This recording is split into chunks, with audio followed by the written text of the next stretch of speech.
साथियों, ये आगे बढ़ने का अवसर है, बड़े सपने देखने का अवसर है, संकल्प के लिए समर्पित होने का अवसर है। जब सरकार आपके साथ है और मैं स्वयं आपके साथ हूं, तब हम नया इतिहास बना सकते हैं। साथियों, आज नेशनल मैन्युफैक्चरिंग मिशन पर बहुत तेजी से काम हो रहा है। हमारे एमएसएमईज, उसका लोहा दुनिया मानती है। ये दुनिया में बड़ी बड़ी चीजें बनती है ना, कुछ न कुछ तो औजार हमारे देश के एमएसएमईज के द्वारा जाते हैं, बड़े गर्व के साथ जाते हैं। लेकिन हम कॉम्प्रिहेंसिव इंटीग्रेटेड विकास की राह पर जाना चाहते हैं और इसलिए उनकी शक्ति बढ़े। और उसमें भी मैंने पहले एक बार लाल किले से कहा था, जीरो डिफेक्ट जीरो इफेक्ट।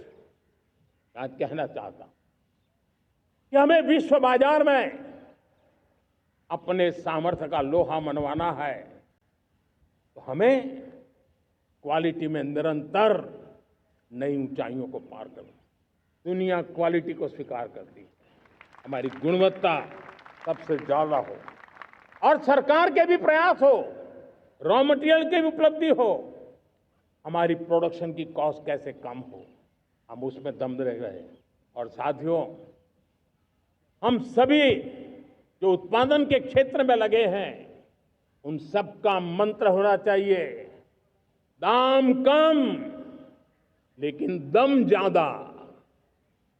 हमारी हर प्रोडक्ट का दम ज्यादा हो लेकिन दाम कम हो। इस भाव को लेकर के हमें आगे बढ़ना है। मेरे प्यारे देशवासियों, आजादी के लिए अनगिनत लोगों ने बलिदान दिए हैं। मैंने पहले भी कहा, जवानी खपा दी, फांसी पे लटक गए। क्यों? स्वतंत्र भारत के लिए। 75-100 साल पहले का वो कालखंड याद कीजिए। पूरा देश स्वतंत्र भारत के मंत्र को लेकर के जीता था। आज समय की मांग है, स्वतंत्र भारत का मंत्र लेकर के जीने वालों ने हमें स्वतंत्र भारत दिया। आज 140 करोड़ देशवासियों का एक ही मंत्र होना चाहिए, समृद्ध भारत। अगर कोटि कोटि लोगों के बलिदान से स्वतंत्र भारत हो सकता है, तो कोटि कोटि लोगों के संकल्प से, पुरुषार्थ से, आत्मनिर्भर बनने से, वोकल फॉर लोकल की बात करने से, स्वदेशी का मंत्र को जापने से समृद्ध भारत भी बन सकता है। वो पीढ़ी स्वतंत्र भारत के लिए खप गई थी, ये पीढ़ी समृद्ध भारत के लिए नए कदम उठाए, यही समय की मांग है।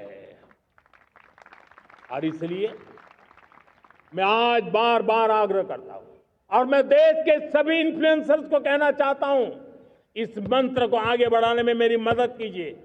मैं सभी राजनीतिक दलों को, राजनेताओं को, सबसे कहता हूं कि आइए, ये किसी राजनीतिक दल का एजेंडा नहीं है, भारत हम सबका है।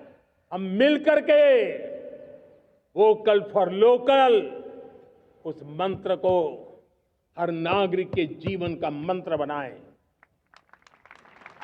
भारत में बनी हुई, भारत के नागरिकों के पसीने से बनी हुई वो चीजें जिसमें भारत की मिट्टी की महक हो और जो भारत के आत्मनिर्भर के संकल्प को ताकत देता हो, हम उसी को खरीदेंगे, हम उसी का उपयोग करेंगे। हम उस दिशा में आगे आए, यह हमारा सामूहिक संकल्प हो।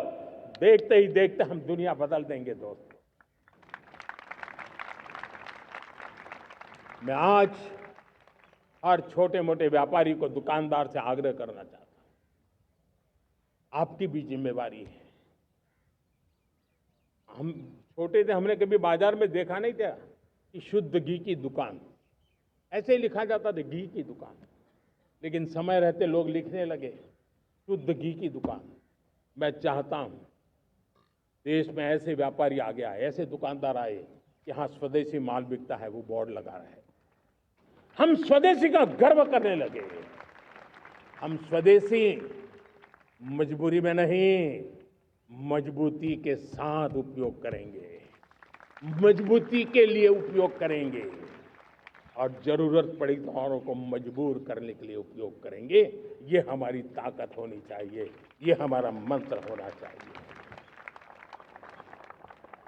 मेरे प्यारे देशवासियों,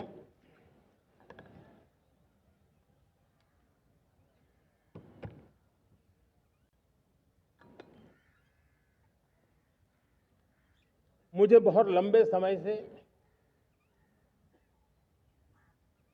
सरकार में काम करने का अवसर मिला है। मैंने कई सारे उतार चढ़ाव देखे हैं।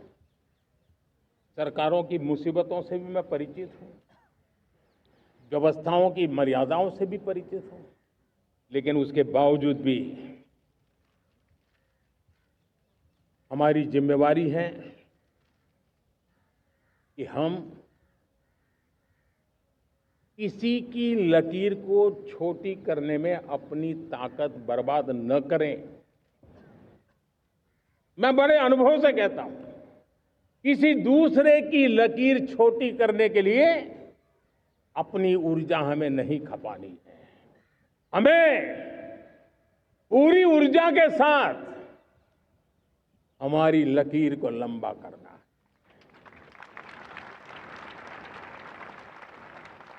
हम अगर अपनी लकीर लंबी करते हैं तो दुनिया भी हमारा लोहा मानेगी।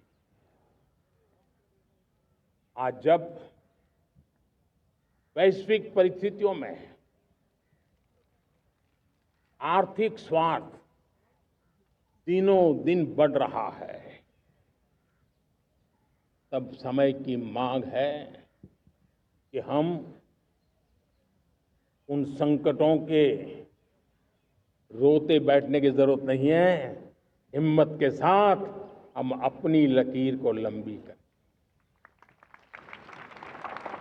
और मैं 25 साल के शासन के अनुभव से कह सकता हूं, अगर ये रास्ता हमने चुन लिया, हर किसी ने चुन लिया, तो फिर कोई स्वार्थ हमें अपनी चंगुल में नहीं फंसा सकता है।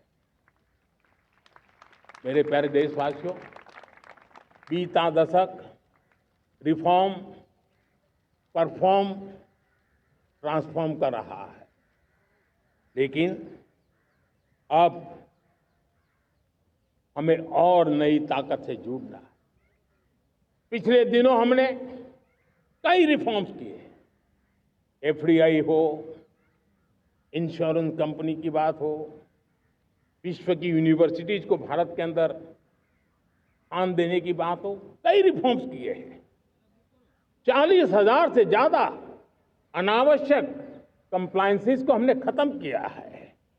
इतना ही नहीं, 1500 से अधिक पुराने कानून जो बाबा आदम के जमाने के थे, उन सबको हमने खत्म कर दिया है। हमने दर्जनों कानूनों को सरल करने के लिए संसद में जाकर के जनता के हितों को सर्वोपरि रख करके बदलाव किए हैं। इस बार भी हो हल्ला के बीच लोगों तक बात पहुंची नहीं होगी, लेकिन एक बहुत बड़ा रिफॉर्म इनकम टैक्स एक्ट में हुआ है। करीब 280 से ज्यादा धाराएं हमने समाप्त करने का निर्णय किया है। और साथियों, सिर्फ आर्थिक मोर्चे पर ही रिफॉर्म नहीं, हमने नागरिक के जीवन को भी आसान बनाने के लिए रिफॉर्म किए। इनकम टैक्स रिफंड की बात हो, रिफॉर्म का परिणाम है। फेसलेस असेसमेंट की बात हो, रिफॉर्म का परिणाम है। 12 लाख तक आज इनकम टैक्स से मुक्ति दे देना, देश का जो भविष्य बनाने में उत्सुक है, ऐसा मेरा मध्यम वर्ग का परिवार आज पुला नहीं समा रहा है। कभी किसी ने सोचा नहीं था कि 12 लाख रुपए तक का इनकम टैक्स पर जीरो कर दिया जाएगा। आज कर लिया है। जब देश का सामर्थ्य बढ़ता है तो देशवासियों को लाभ मिलता है। अंग्रेजों के जमाने से दंड संहिता में हम दबे पड़े थे। दंड का भय दिखा करके जीवन चल रहा था। 75 साल आजादी के ऐसे ही गए। हमने दंड संहिता को खत्म कर दिया, न्याय संहिता को ले आए हैं। न्याय संहिता में भारत के नागरिक के प्रति विश्वास का भाव है। भारत के नागरिक के अंदर अपनेपन का भाव है, संवेदनशीलताओं से भरा हुआ है।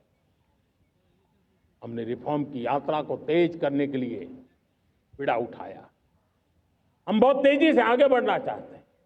मैं चाहता हूं देशवासियों, देश के लिए कर रहा हूं, मैं मेरे लिए नहीं कर रहा हूं, किसी का बुरा करने के लिए नहीं कर रहा हूं। मेरे राजनीतिक दल, मेरे प्रतिस्पर्धी साथी भी देश की इस उज्जवल भविष्य के लिए आगे आए, हमारा साथ दें। स्ट्रक्चरल रिफॉर्म्स की बात हो, रेगुलेटरी रिफॉर्म्स की बात हो, पॉलिसी रिफॉर्म की चर्चा हो, प्रोसेस रिफॉर्म की चर्चा हो, प्रोसीड्यूरल रिफॉर्म्स करने की जरूरत हो, हर प्रकार के रिफॉर्म्स ये आज हमने मकसद बना करके चले हैं। और मेरे प्यारे देशवासियों, नेक्स्ट जनरेशन रिफॉर्म्स के लिए हमें एक टास्क फोर्स गठित करने का निर्णय किया है। ये टास्क फोर्स समय सीमा में इस काम को पूरा करे। वर्तमान नियम, कानून, नीतियां, रीतियां 21वीं सदी के अनुकूल, वैश्विक वातावरण में अनुकूल और भारत को 2047 में विकसित राष्ट्र बनाने के संदर्भ में नए सिरे से तैयार हो और उसका समय सीमा में अपना कार्य पूरा करने के लिए इस टास्क फोर्स की रचना की है।